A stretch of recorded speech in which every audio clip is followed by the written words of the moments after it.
My name is Ed Frawley. I own Leerburg. Today I'm going to do a comparison between my Leerburg dominant dog collars that I designed back in the 1990s and competitors that have made knockoffs of my dominant dog collars because they look similar, but they're dramatically different. And I'm going to talk about that today because I think the differences are important.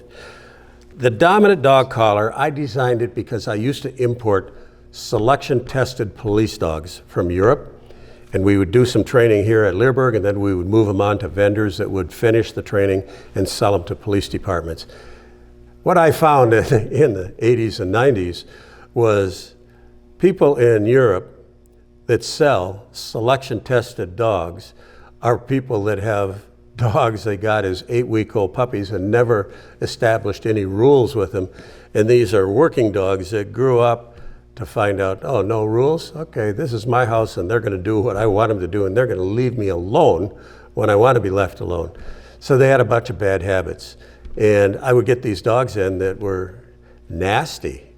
They weren't crazy, but they didn't have a lot of respect for people. So I needed to get their respect without having them eat my lunch. That's how I came up with the dominant dog collar. And what is it? It looks like the old choke chain type collars. It looks like a nylon choke chain, except for this floating ring in the middle. That's the important part of this collar. And before I get into this, I need to also say that a lot of people that have reactive dogs, they think, well, I'm just going to go out and I'm going to get a prong collar and I'm going to fix this problem with the reactivity in the dog. Wrong. That's not a good idea. You put a prong collar on a reactive dog and it's going to make him more reactive. You put a prong collar on an adult aggressive dog and he's not used to that, you're going to have a fight on your hands and it can be a very dangerous situation. The same thing goes with people thinking, I'm going to go buy a remote collar on my reactive dog. I'm going to teach him. You better not be doing that or I'm going to teach you a what if. Dumb idea. You'll find out real quickly you made a mistake. And even if you don't find out you made a mistake, you're destroying your relationship with your dog because you're using the wrong tools. The way to deal with these dogs, in my opinion, and I've done it on hundreds of them, is to use a dominant dog collar. And the way it works was, remember the old choke collars that we used to have? When I was young, they didn't have them in nylon. They had them in metal. And you'd thread it through and you'd put it over the dog's head. And these dogs that had these big heads, Rottweilers, Pit Bulls, adult German Shepherds, they had big heads. And to get it over the head, and then underneath the chin, you'd have that much slack hanging just so you could get that bugger back off the dog and over its head. So that meant that for me to give that dog some kind of a correction, I had to move my leash that much just to get his attention. So I took it and I put a floating ring on it. And I designed it so they wrap around, they don't go over the dog's head, they wrap around the neck. They wrap around the neck, you clip it to the floating ring, and you size it so that your collar, when it's on the dog's neck, only has about 1 inch to 3 inches of slack. Not that much that you'd have to get it over a big-headed dog with the slip collar. Dominant dog collar, it goes down to 1 inch to 3, and that means I only have to move my leash 1 inch or so. When I'm getting some little bit of pressure here on the dog's neck, and they say, oh, okay, I'll do that. I mean, you might have to give him once or twice a little bit stronger correction to get his attention, to know that, hey, don't fool around here. There's ramifications to bad behavior. So that's why these are good. Now, what's the difference between our collars and the knockoff collars? Both of them are strong.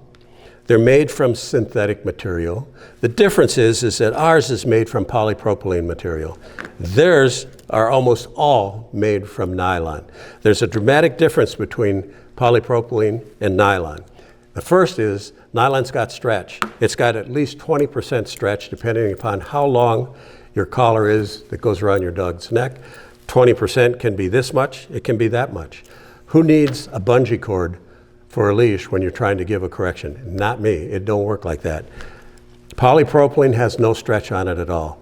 If you size this baby right and have 1 inch to 3 inches, you only have to move your leash 1 inch to 3 inches and you've got it snug up and underneath his chin, because these are supposed to run underneath the chin, right behind the ears.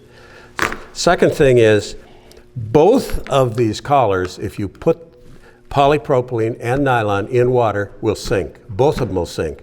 The problem is, nylon absorbs more water quickly, and it stays wet longer, and the more it gets wet, you lose strength in that collar.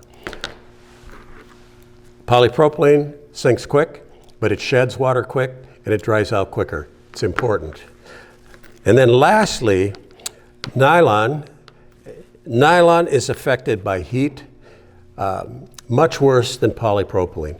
Polypropylene isn't affected with heat or the sun the way nylon is. It dries out quicker. It's just overall, for the task that we're trying to design a training tool for our dogs, get polypropylene. Don't get these nylon collars, because they're not going to last as long. And you don't need one of them breaking when you've got a dog that you're trying to control that has a behavioral problem, an aggressive behavioral problem, whether it's aggressing towards you or somebody else. So we sell our dominant dog collars in a million different sizes. We also sell a dominant dog slip lead. Works similar. I have one here, and this is a little different because you can put it over a large-headed dog, and then it's got a slip ring on it, so you can snug it up right underneath the dog's neck. So there's two different concepts here. When I was on the sheriff's department, I would always take one of the leashes and keep it in my pocket as a backup leash, just in case I unclipped my dog and had to send him to do something and somehow I lost my main leash. I'd always have a backup leash with me. So if you have any questions on any of this, you can go to the Ask Cindy portal on the front of Leerburg.com and ask my wife, Cindy. She's got many, many, many years of experience. She's a professional dog trainer. She's a much better dog trainer than me, to tell you the truth.